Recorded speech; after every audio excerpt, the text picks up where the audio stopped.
de los óvulos, en otras cosas que la edad puede afectar a la fertilidad, cómo la edad también puede afectar en el embarazo, los resultados que podemos tener según la edad y cuando hacemos tratamientos, porque una cosa es la fertilidad natural y después en los tratamientos, y dos palabras en cuanto al hombre también, para no ser discriminadores. La edad es un problema en nuestra sociedad y en el día de hoy, porque han cambiado mucho las cosas desde la época de nuestras madres, nuestras abuelas. No te preocupes. Cambiaron mucho las cosas. Y desde que tenemos la anticoncepción, las mujeres pueden elegir el momento que desean tener los hijos. Y a diferencia de antes, que muchas veces las mujeres tenían los hijos primero y después que los hijos iban creciendo, iban insertándose en el mundo laboral o iban eligiendo otras cosas, ahora las mujeres pueden esperar y eso hace que tardíamente muchas veces entra el capítulo de tener los hijos. Esto es un artículo del Observador, pero hay 80.000 en que hablan de cómo en nuestro país y en todos los países pueden encontrar artículos, la edad del primer embarazo se viene retrasando. Y en este artículo una de las cosas que a mí no me gusta es que da la sensación que nosotros podemos solucionar todo, que es un fenómeno social y que igual los avances de la medicina solucionan todo. Después cuando uno lee un poco más adelante queda un poquito más claro que no es tan así, pero a veces se transmite ese mensaje a la población y eso no hace bien. Quise buscar las curvas que hablan de la edad del primer embarazo en nuestro país y del retraso, pero realmente no pude encontrarlas, pero en todos los países, en Europa, en todos lados que esos datos se publican, se va viendo como cada vez más tarde la gente empieza a buscar el primer embarazo y por tanto el segundo, el tercero y el cuarto, que, bueno, para los que lo tienen, viene después. Y es distinto, y por eso hacemos dos partes, qué pasan las mujeres y qué pasan los varones. Las mujeres, como vamos a ver ahora, nacemos con una determinada cantidad de óvulos y lo que hacemos a lo largo de la vida es gastarlos y esos óvulos van teniendo repercusiones del paso del tiempo. Los hombres forman espermatozoides todos los días. Entonces, ¿cómo puede afectar la fertilidad la edad en unos y en otros? Es diferente. Entonces vamos a empezar por la mujer y cómo la edad nos afecta en el sistema reproductor femenino. Cuando nosotros miramos las tasas de embarazo espontáneo en las mujeres en función de la edad, es la curva roja que vemos que va cayendo con la edad y realmente después de los 35 años, como yo digo un poco en broma, un poco en serio, cae en palomita. Es terrible. Y a su vez, las pérdidas de embarazos, de esos cada vez menos embarazos que conseguimos, son cada vez mayores. Y eso es un problema en la fertilidad natural y eso es lo que hace que cuanto más grandes somos, más nos cuesta conseguir el embarazo. Y por eso es que en las pautas de todas partes del mundo y en nuestro país también, es que se dice que cuanto más grandes somos, más pronto hay que consultar. Vieron que decimos que antes de los 35 años, si no tiene nada sugestivo de una dificultad, se puede esperar un año buscando espontáneamente, pero después de los 35, a los 6 meses, ya hay que consultar y empezar a hacer los estudios para no perder tiempo. Esto es una gráfica que dice más o menos lo mismo. La probabilidad de conseguir un embarazo con la edad, es la línea negra, se va reduciendo y la probabilidad de ser infértil va aumentando también progresivamente. A nivel de lo que dijimos, los óvulos, ¿qué es lo que pasa? Los óvulos, tanto como los espermatozoides, tienen que poner la mitad de los cromosomas. Esa división del material genético en el óvulo empieza en la vida embrionaria. Cuando la niña está en el útero de su madre, las células empiezan a preparar el material genético de las células que un día serán un óvulo. Entonces, empieza y se detiene. Luego, cuando ese óvulo le toca ser ovulado, sigue con esa preparación del material genético y cuando es fecundado la termina. Y esto es como el auto que lo dejo parado y no lo prendo más. Cuanto más tiempo pase el auto parado en el garage y no lo prenda, más chance de que cuando lo quiera prender no arranque. Y le pasa lo mismo a los óvulos.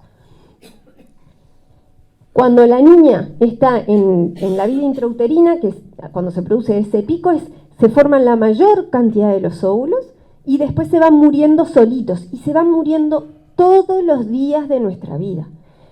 Si tomamos pastillas anticonceptivas, se nos van a morir igual. No es que porque me tomé las pastillas me ahorré los óvulos, me los guardo para los 53. No, se nos van a morir igual. Por supuesto que si hacemos cosas, como decía Rosina, de los tóxicos, las drogas, el cigarrillo, ni que hablar de la quimio, todo eso que afecta a los óvulos, por supuesto que me los voy a gastar más rápido que lo que me tocaba. Pero no hay cosas, no hay estrategias a lo largo de nuestra vida que nos permitan ahorrarnos los óvulos que se nos van a morir igual, que van a ir a la atresia. Entonces, con la edad, lo que vemos es que hay una disminución en la cantidad de óvulos, o lo que nosotros llamamos la reserva de óvulos, en la calidad de esos óvulos, porque se van haciendo más grandes, más añosos. Hay cambios también adentro del ovario desde el punto de vista endocrinológico, porque ese ovario tiene otras células que además forman hormonas, que hacen otras cosas, no es solo óvulos lo que hace el ovario. Y también puede haber alteraciones en el útero, porque tenemos más tiempo para acumular otras patologías que nos van a venir con la vida. Y a su vez, una vez que nos embarazamos, quien lleva el embarazo no es lo mismo a los 20, a los 25, a los 30 que a los 40 o a los 40 y pico. Entonces hay más enfermedades que pueden afectar ese embarazo.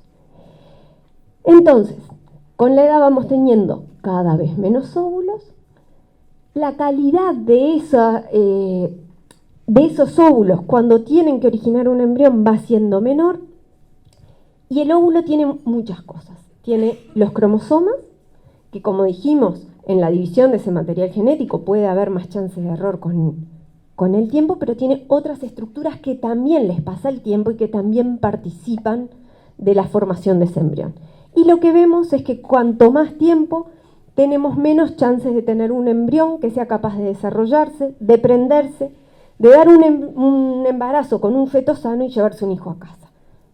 Entonces tenemos menos chances de embarazo, más chances de pérdidas de embarazo o de riesgo de las cromosomopatías.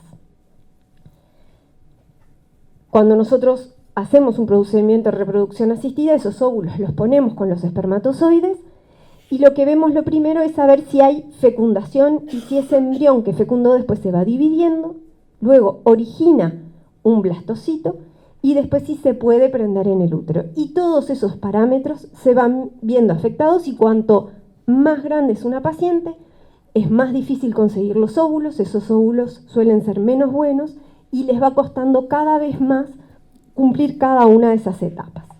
Y como yo les decía, el óvulo no es solo cromosomas, porque siempre estamos pensando en las cromosomopatías. También tienen otras estructuras, ahora se habla del ADN mitocondrial, de las mitocondrias, hay trabajos de investigación de otras estructuras celulares y con el tiempo vamos a ir aprendiendo cada vez más de todo lo otro que pone el óvulo y que también participa en la formación de ese embrión.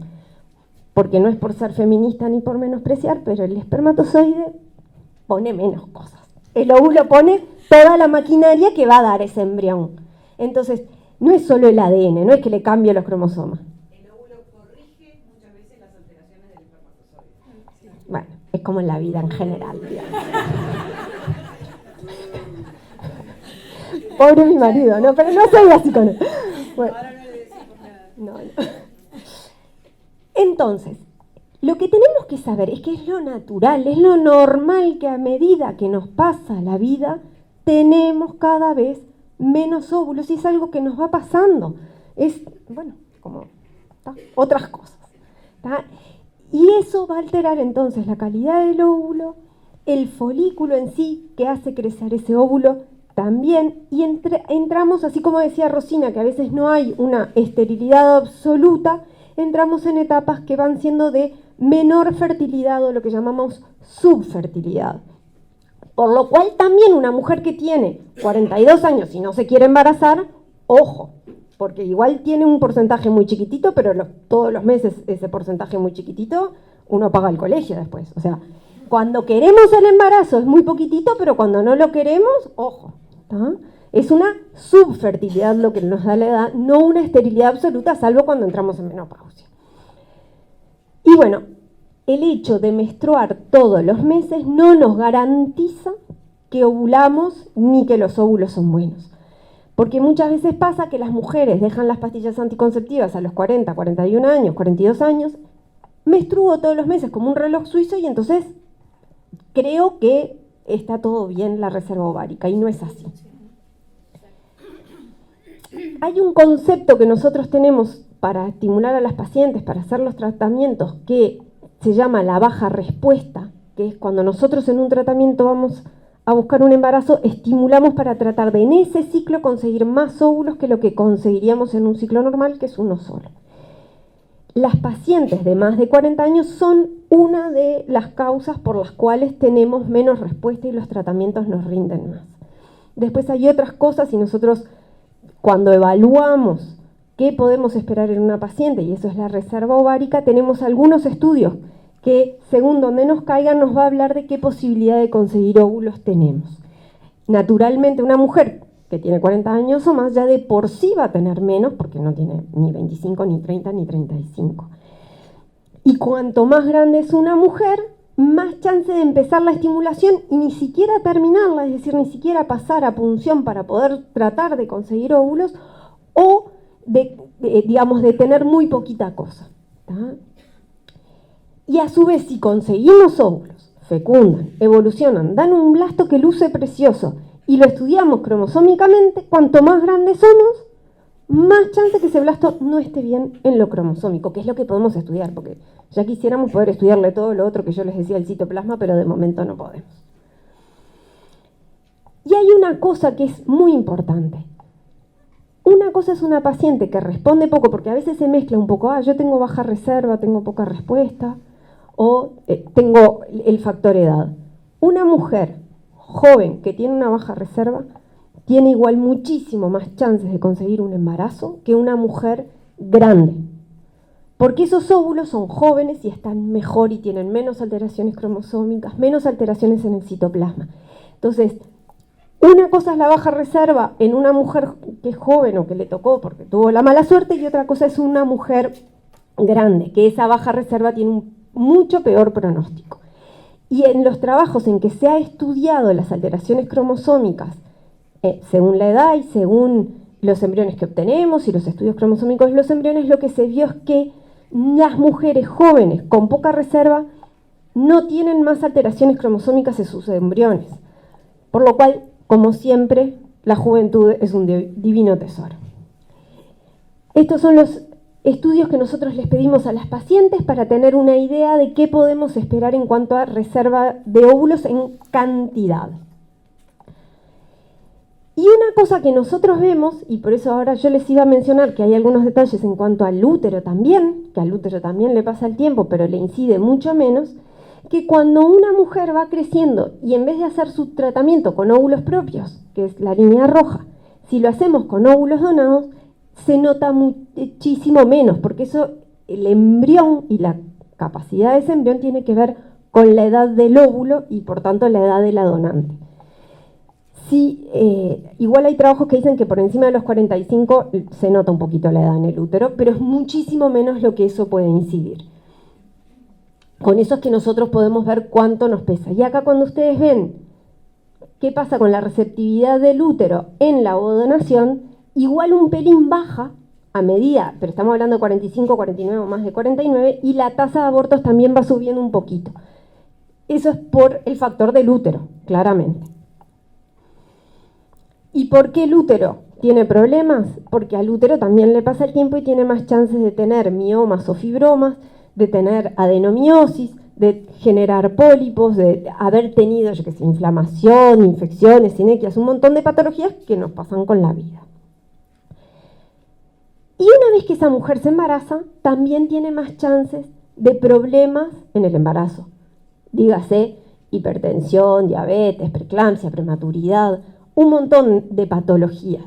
¿Tá? Entonces tampoco es changa, no es solo cuestión de me ponen el embrión en el útero, me embarazo y ya está. Después hay que llevar el embarazo y llevarse el hijo sano a casa, que es para lo que todos nosotros trabajamos y para lo que vienen las pacientes a vernos. ¿Qué hacemos con las pacientes que todavía son jóvenes o relativamente jóvenes y que nos dicen ahora no es el momento y quiero prevenir mi problema de la edad y la fertilidad? Una cosa que se empezó a ofrecer en realidad para las pacientes que por patología tenían riesgo de quedarse sin óvulos si no era el momento de embarazarse, como frente a un cáncer, es la de guardar óvulos, preservar ovocitos. Y eso después se fue trasladando a la que es una elección, o la preservación social, o bueno, tiene muchos nombres, se ha incorporado a la práctica cotidiana. Pero tenemos que tener muy claro, y cuando las pacientes deciden hacerlo, que es una opción y está muy bien, que no es garantía de llevarme un hijo a casa. Yo estoy haciendo acopio de óvulos, capaz que hoy le hago una in vitro a esa paciente y tampoco se me embarazaba. Estamos guardando óvulos para un tiempo, porque claro, siempre van a ser mejor los que tengan 30, 34 que si aparece con 42. Pero no es igual que un hijo en casa. Y hay curvas que se han publicado en cuanto a la probabilidad de llevarse un hijo a casa según los ovocitos que le podamos guardar. ¿Cuál es el mensaje? Está bueno si la opción es nada. Pero hay que plantearse cuál es el momento adecuado para tener el hijo también. Y como vemos, los resultados que nosotros podemos tener de embarazo para una in vitro son quizás parecidos a los que podemos tener con esos óvulos preservados, según la edad del momento en que guardamos los óvulos. Y como ven, porque las tasas anteriores que yo les mostraba eran de publicaciones europeas, estas son las tasas que tenemos en la red latinoamericana en 2015, y como ven de vuelta, en ovodonación las tasas más o menos se mantienen hasta los 44 años. En el caso del hombre, 2 palabras, si bien hay estudios que a veces han dicho que un poco podría incidir y otros que dicen que no, y con la edad los hombres también tienen más chance de tener enfermedades, de tener obesidad, de tener trastornos hormonales. La frecuencia sexual no es lo mismo a los 20 que a los 50, que a los 70, entonces algo va repercutiendo, los problemas de erección, como dice ahí, y la disminución de la función testicular. Claramente no es lo mismo, y por eso hay hombres que con 60 y pico, 70 años pueden embarazar en su casa sin la asistencia nuestra. Es bien distinto, pero algo también incide. Por lo tanto, para cerrar y que pasen los próximos, con la edad hay un empeoramiento en la cantidad y calidad de óvulos, y eso se ve desde los 25 años. ¿Tá? Yo en broma en el hospital de que la biología no estudió sociología, y entonces 25 años parece que tienen nada, que son adolescentes todavía, pero ya ahí se empezó a notar. Eso nos afecta en los óvulos y nos afecta un poco también en la receptividad endometrial, pero es mucho más tardía y mucho menos notorio. También esas mujeres a la hora de embarazarse van a tener más riesgos, ¿tá? Y eso es independiente de si los ovocitos son propios o son donados. Una mujer de 45 años que se embaraza, aunque los ovocitos sean donados, va a tener más riesgo en ese embarazo. La vitrificación de ovocitos nos puede permitir hacer acopio de algunos óvulos cuando por algún motivo es necesario posponer la maternidad, y la edad paterna no es algo que pese tanto como nos pasa con la edad en las mujeres. Y yo les recomiendo a todas las que no se hayan embarazado, estudiantes de medicina, residentes o pacientes, que cuando uno ya es paciente ya está en esto, pero quienes todavía no han pensado que a veces no existe el momento ideal, y que si yo quiero estudiar, quiero trabajar, quiero colgar muchos diplomas, quiero viajar, el embarazo parece que es algo que pasa por accidente y le pasa a todas y llega enseguida, y no es tan así. Entonces hay que pensárselo. Y el momento ideal es cuando nos jubilemos, estemos tranquilas en casa, pero la biología no acompaña.